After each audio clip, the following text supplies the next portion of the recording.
resolve. I have a question for you. When I say the word resolve, is there a feeling or other word that gets evoked when you hear the word resolve?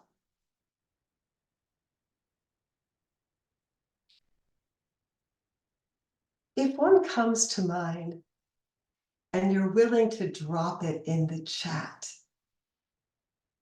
would you do so? Just to hear a few of them, just to kind of bring in the experiences of determination. Yeah, absolutely. Commitment, solidifying, commit, firm, steady, strong, vow, beautiful, intention, absolutely. Forge ahead, yes, forge ahead. Right. I don't know. One of the words that comes up for me around resolve is steadfast, beautiful, is abs, abdominals. Like, resolve, abs, work on your abs. I don't know why that is, but it just kind of comes up right around the word resolve. Steadfast, beautiful, again and again. Beautiful, beautiful. One more question, just one more. When I say absence of resolve,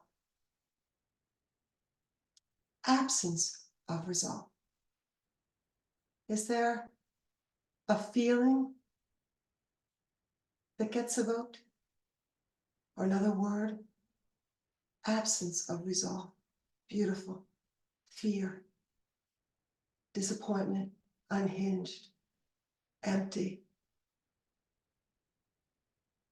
Wobbly. Unmoored. Weakness. Apathy. Neglect. Yeah. Sad.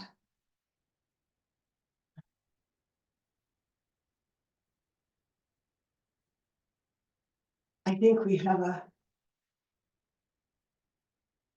pretty good idea of why resolve is one of these paramis.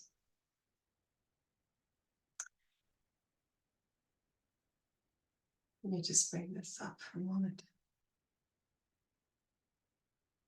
Right, without resolve, as Lee was talking about yesterday, we might not be here today. I don't feel like it. Right? I've got something better to do. So reflect on what went into your choice to come here today.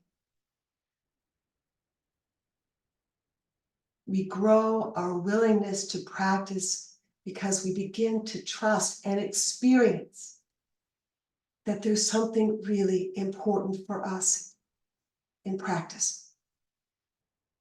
But we forget. We practice to remember what's important. And I love how Susan referred to resolve as a post-it note, a gentle reminder of what is important, moment to moment to moment. It is not a club we beat ourselves with. It reminds us of what we actively want to bring forward into our lives and into our practices. And as Lee talked about on Monday, resolve underlines and it strengthens all the paramis. We need to be resolute because we get distracted.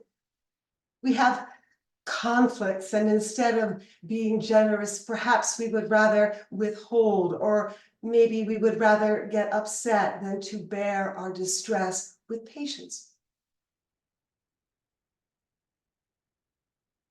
Ajahn Suchuto writes, a way of talking about transcendence or liberation, or however you conceive of a path, a spiritual path, is to use the metaphor of crossing the floods. And you've heard us talk about crossing the floods. He goes on to write, interest in deep change gets triggered by the feeling of being swept away along by events, or being overwhelmed, or maybe going under the tide of worries or duties, pressures. And this is dukkha, right? This is samsara. These are the floods.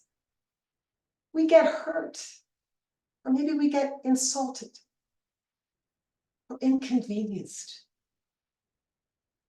and we lose our resolve to keep composure. So crossing the floods is about coming through all that and finding some firm ground. And that takes work. It takes skill. It takes resolve. It takes resolve. But we can do it. We determine to be generous, or we resolve to refrain from doing harm. We deliberately set the intention to let go of what needs to be relinquished. Or we grow in our commitment to be discerning and to investigate. We persevere and begin again. We begin again and again. Someone wrote that, again and again, to deliberately cultivate the intention to bring energy, patience, truthfulness to one's practice and to our lives.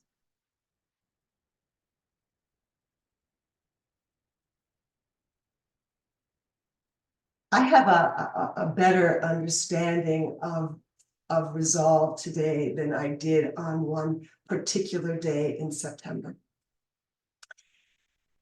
And I feel a little silly actually telling this story, because all of what is going on in the world today.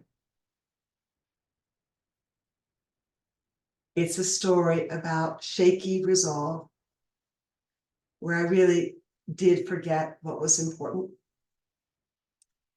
And I told my husband, John, I was going to tell this travel story and some of the lessons I had learned when we were reviewing equanimity. And my husband goes, "You mean you're going to tell them that you learned that you needed some equanimity?" Like, yes, yes. A little bit would have gone a long way. And we can look at any of our experiences through any of the lenses of the paramis. So today I'm going to share this experience through the lens of resolve.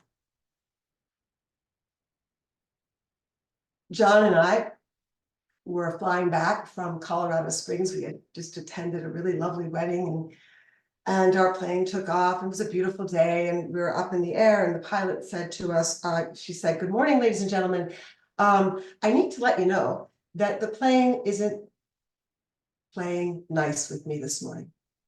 Like, oh, what? Well, what that meant was that the cooling system wasn't working, and so the wings of the plane would not be able to de-ice if we went up to a higher elevation, and that would be dangerous. And so we're going to turn back. And that's exactly what we did. We landed back in Colorado Springs. Well, that's where it just got worse. Of course, we missed the connections. We had 2 canceled flights. Our luggage went to one airport and we went to a different airport, and we couldn't drive home because our luggage, the keys to our cars was in the luggage on the airplane, and we couldn't drive.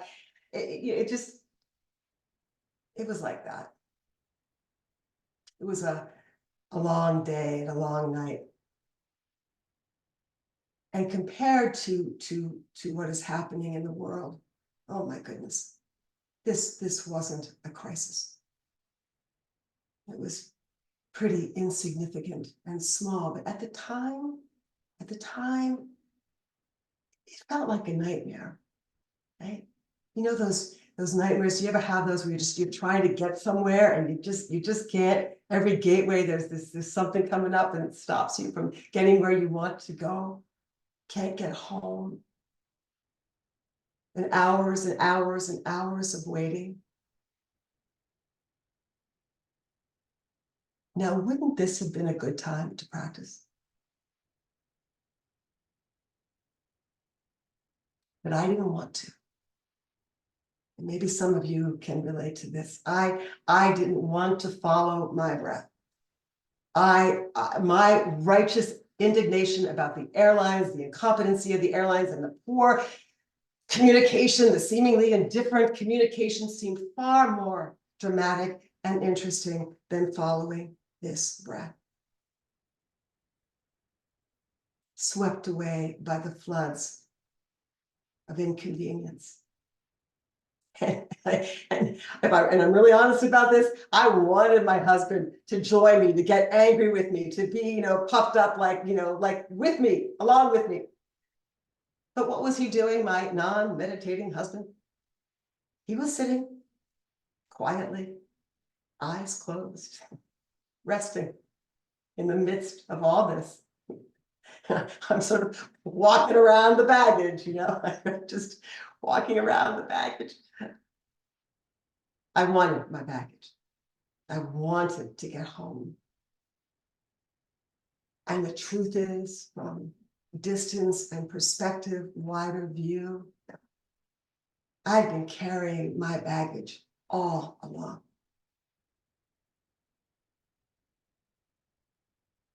I don't want to. Can be a really fierce energy. I don't want to. And as I reflect back on it, I know I was afraid I had a lot of things to do the following day. I didn't have my computer. I didn't have my charger. That was all packed too. And a lot of important work that needed to be done. And this fear that I wouldn't be able to meet it adequately was for sure very present. So resolve is a Post-it note. It's a Post-it note to help us remember what is important, moment to moment. John Suchuto writes this, and I think this is one of the yellow markers for me. Meeting one personal, dreary, muttering mind with an unflinching heart can be even more demanding than experiencing compassion for the starving people of the world. We take away the worthy cause, and we begin to feel like maybe this isn't so important, so worthwhile. So the next time you feel, I don't want to, just a kind, friendly Post-it note. What's important? As if turning toward this breath and settling this heart mind is something quite worthy to do. So I think this is a good time to practice. Let's practice.